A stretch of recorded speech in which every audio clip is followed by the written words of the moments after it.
siqala sithi uJesu ubethelwa esiphambanweni. Verse number 27. Kwakulandela isixuku esikhulu.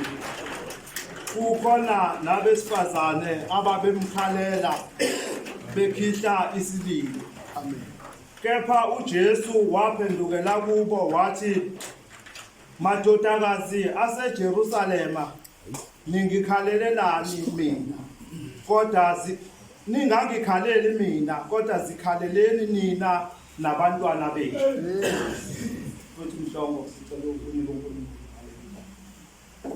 Selivelela wankosi izwi lakho, siyazi siyakholwa futhi siyethemba ukuthi uzowenza umsebenzi.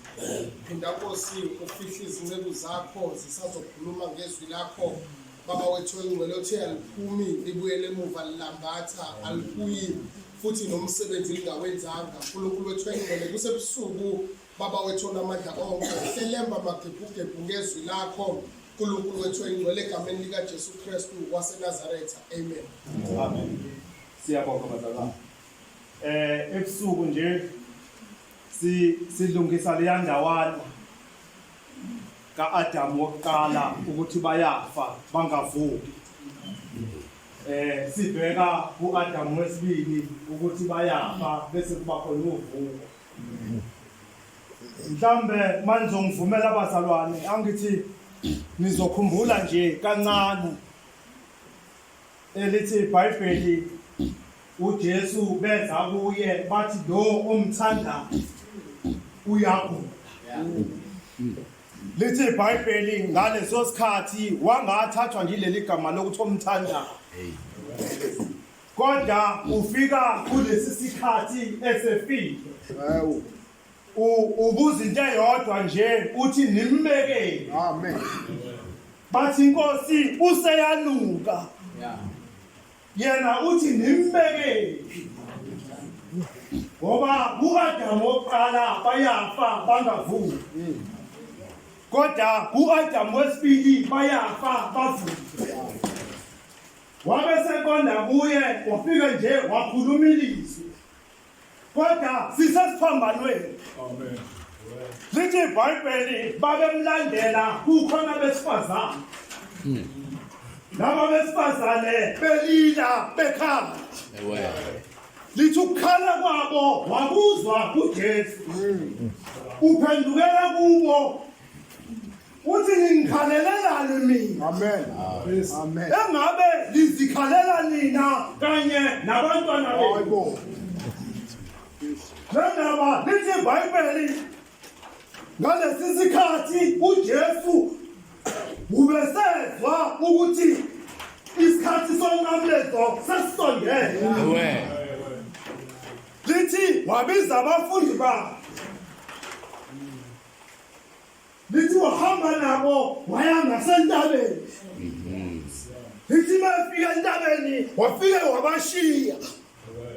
Wesathatha abathathu wahamba nabo. Lithi masefika entabeni nabo wabashiya. Waphinde waqhubeka ibanga.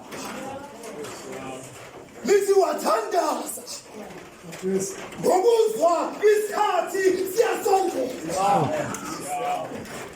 Lingangikhaleli mina, kodwa sikhaleleni nina nabantwana benu.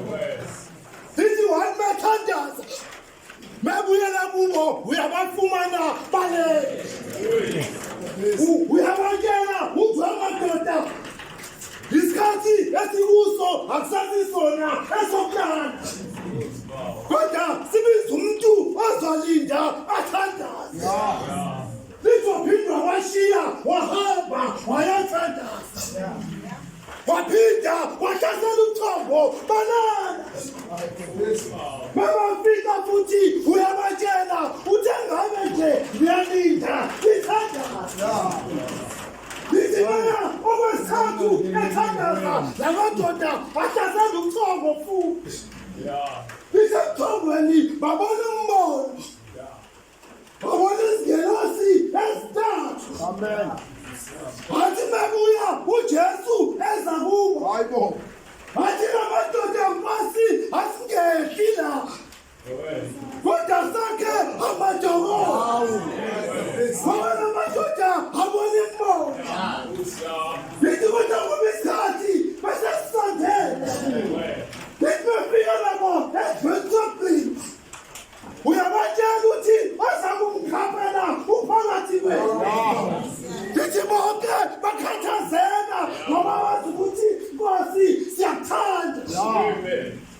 iBhayibheli wabuza ngamunye waba yimi inkosi wathi lo engizofaka kanye naye isandla lithi ngaleso sikhathi befaka isandla wasifaka kanye noJuda ngoba isikhathi sesisondele kodwa ningangikhaleli mina zikhalelani nina abantwana benu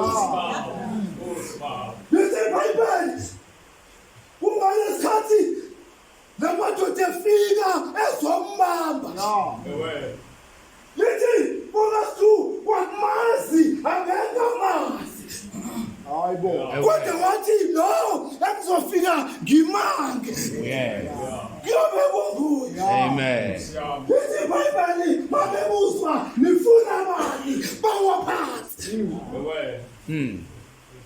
babevuka lapho ngingangikhaleli mina kodwa sikhalelani nina nabantwana benu lithi iBhayibheli bese bembambile bahamba naye bameka icala bathi uthi uyinkosi yamaJuda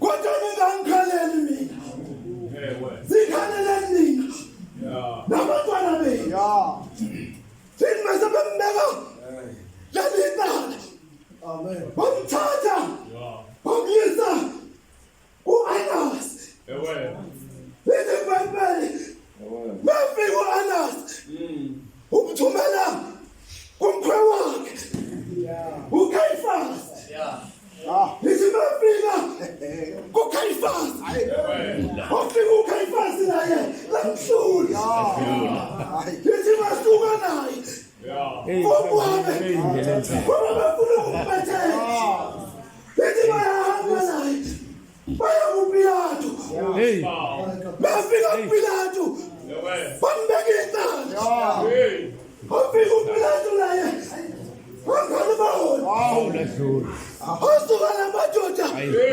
ayamthatha ahamba naye amyisa kuHerodi lithi bafika uHerodi wafika wambuka ngokuzula ukuthi indoda yesimangaliso walindela isimangaliso sangavela isimangaliso wambuyisela emumva kanti uzothi mefika kuPilato sekhona incwadi ethi igazi lalowo muntu alinabantu esandleni senu ngoba ngihluphekile kakhulu ngaya kaphusheni lithi iBhayibheli indoda isithatha isinqumo angesonesaya kodwa isicabangela incwadi lithi ngaleso sikhathi kwakumelekile ukuthi akhululwe isikhululwe isiboshwa sibe sine bese sodwa siyobe ekhaya lithi wathatha umkhosi walethwa emandleni wabuzwa wathiwa libandla nangumuntu okuBharabhasi onamatala awenze emphakathini akuJesu abathiwa inkosi yamaJuda lithi iBhayibheli balebusa isiqubu sithi sikhululele uBharabhasi lithi uyabuza ukuthi lo muntu wenze kubi kubi yasuka eNtaba bathatha icala balibeka kuye bathi nje icala lakhe seliyobuzwa thina kanye nezingane zethu ningamkhaleli mina kodwa sikhaleleni nina kanye nabantwana benu ngoba makunje umthina amanzi azemaomi uyokwenza lithi iBhayibheli namadoda ahamba naye kuyulalela ngoba ngesikhathi lendoda ifakazile kukhona umuntu nje onomsebenzi wakhe omhlaleni lithi lo umsebenzi wakhe ukubaza ukhuni aliphambanise lolu yana okekhe emacaleni ubhisi nje ubaza ukhuni uliphambanisa lolu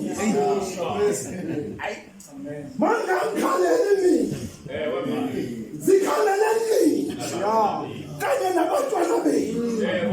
Wangithi laba bathatha icala bathi igazi lakhambuzwe esandleni sethu. UJesu uyazama ufuna ukubasusela icala. Uthi ningangikhaleli mina kodwa zikhalelani nina kanye nabantwana benu.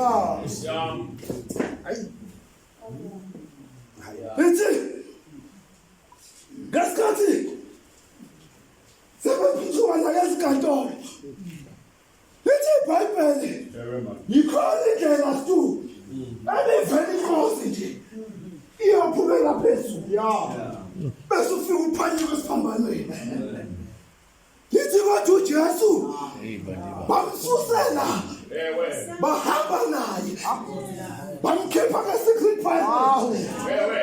Lithi lapho bahlangana nendoda wamuphethe wathi lo simbonile ehamba naye ngakho ngamsise amthwalele isiphambano.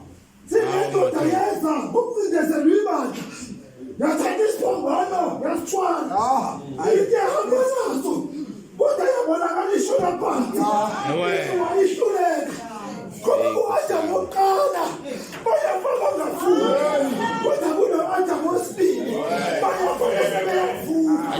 Wathi uJesu umebuka ukuhlupheka kukaPetro kungeyena uyobethelwa. Lithi iBhayibheli wamtshela wathi wePetro uzungabuswa ubunzima naye ethele khona esipambano angeke ubuzwe. Lithi yasuka indoda yanganyathela kwathi isiphambano sahlala kuye waphinde wawa waphinde uJesu uthi wePetro njengoba bengishaya lamankonzo amegazi awela phansi lithi nyathela wona ubunzima besiphambano angeke uzubuzwe. Lithi yasuka indoda yasithwala yahamba amahwana bathi lo akasasiswa asibuyele kumnikazi waso. Saphinde sathathwa sabuyiselwa kumnikazi waso. Nangu umnikazi waso ehamba nazo ebheka ungamlazweni. Lithi iBhayibheli mekhobe ebheka ungamlazweni la ehamba khona ivaya dolorosa. Lithi lapho abathintwa yigazi bayaphila kodwa bangangikhaleli mina zikhalele nina nabantwana benu ngoba makunje emthina manzi kaze bawomileyo kuyabathatha. Lithi bakushosholela ibonakala indoda iyoleka iphanye kwesiphambanweni wakhala isipikisho wakhala isandla yathula ilokhu esiphambanweni kodwa mayisifika esiphambanweni isiyakhuluma uNkulunkulu anibusise.